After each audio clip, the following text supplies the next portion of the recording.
नमस्कार दोस्तों।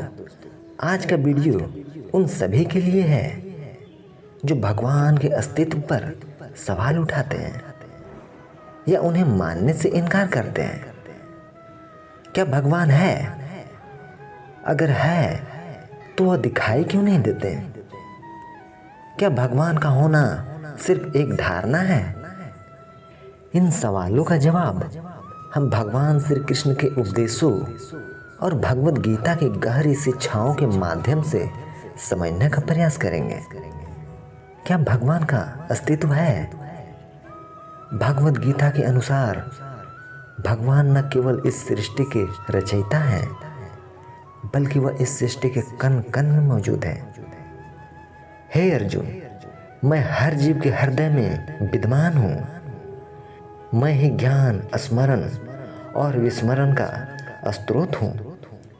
इससे स्पष्ट होता है कि भगवान हमारे आसपास ही नहीं, बल्कि हमारे भीतर भी है। कई लोग भगवान को नहीं मानते क्योंकि उन्होंने भगवान का कोई प्रत्यक्ष अनुभव नहीं किया।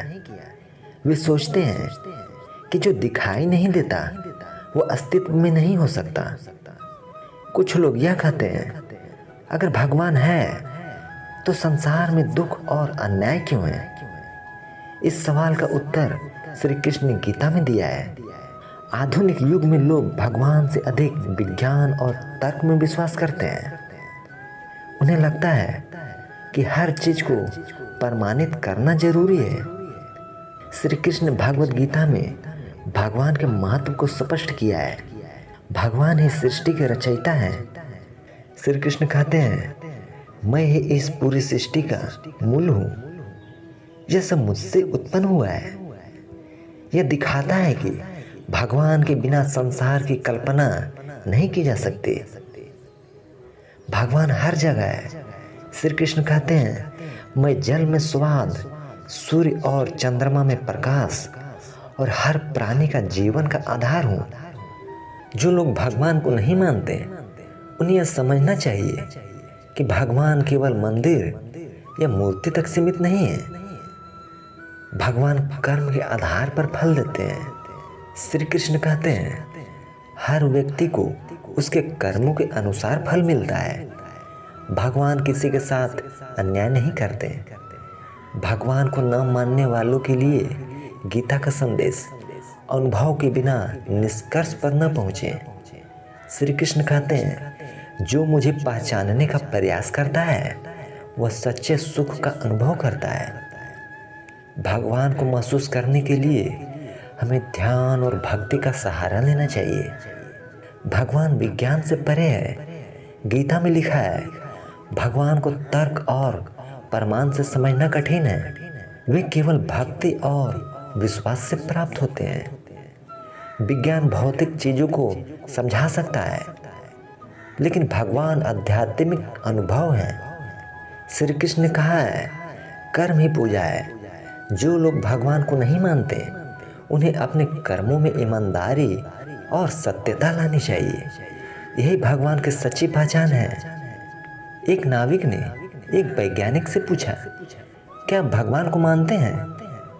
वैज्ञानिक ने कहा, नहीं, मैंने कभी भगवान को देखा नहीं। तब नाविक ने जवाब दिया, तो आपने हवा को देखा है? नहीं, लेकिन आप जानते हैं कि वह है।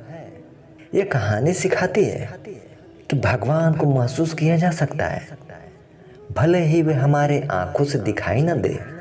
एक छोटा बच्चा अपनी माँ से पूछता है, भगवान कहाँ है? माँ ने उसे सूरज की ओर इशारा करके कहा, जैसे सूरज की गर्मी महसूस होती है लेकिन उसे छुआ नहीं जा सकता, वैसे ही भगवान भी है। यह दिखाता है कि भगवान को हमारी आत्मा के अनुभव से समझा जा सकता है। श्री कृष्ण कहते हैं, जो मेरा स्मरण करता है और मुझे समर्पण करता है, मैं उसके हृदय में वास करता हूँ। भक्ति हमें भगवान के करीब लाती है। गीता में श्री कृष्ण कहते हैं, ध्यान से मनुष्य अपने भीतर भगवान को देख सकता है। रोज 10-15 मिनट का ध्यान भगवान को महसूस करने में मदद करता है। अच्छे कर्म करें, भगवान को मानने का सबसे बड़ा प्रमाण हमारे कर्म है। श्री कृष्ण कहते हैं जो दूसरों की भलाई करता है वह भगवान का प्रिय होता है। भगवान के नाम का स्मरण करें। जब हम भगवान का नाम लेते हैं तो हमारा मन शुद्ध होता है। श्री कृष्ण कहते हैं संकट के समय केवल मेरा नाम लो, मैं तुम्हारे सभी दुख दूर करूंगा। जो भगवान को नहीं मानते उनके लिए प्रेरणा। दुर्योधन भगवान श्री कृष्ण को नहीं मानता था।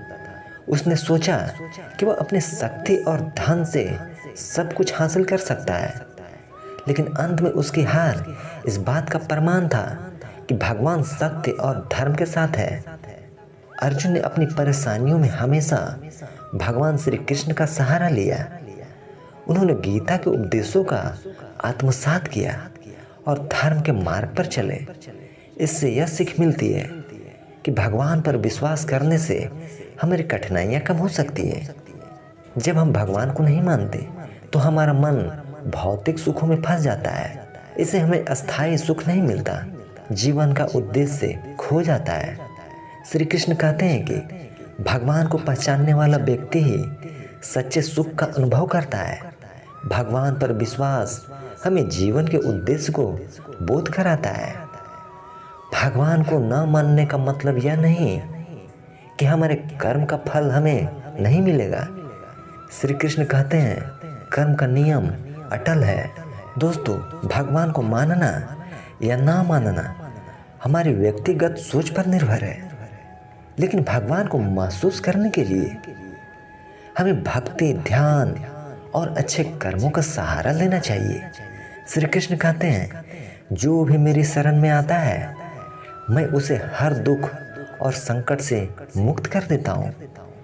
इसलिए भगवान को समझने की कोशिश करें, क्योंकि वे केवल आस्था के विषय नहीं बल्कि अनुभव का स्रोत है। आपको यह वीडियो कैसा लगा? अपने विचार नीचे कमेंट करें। वीडियो को लाइक करें, शेयर करें और चैनल को सब्सक्राइब करना ना भूलें। धन्यवाद।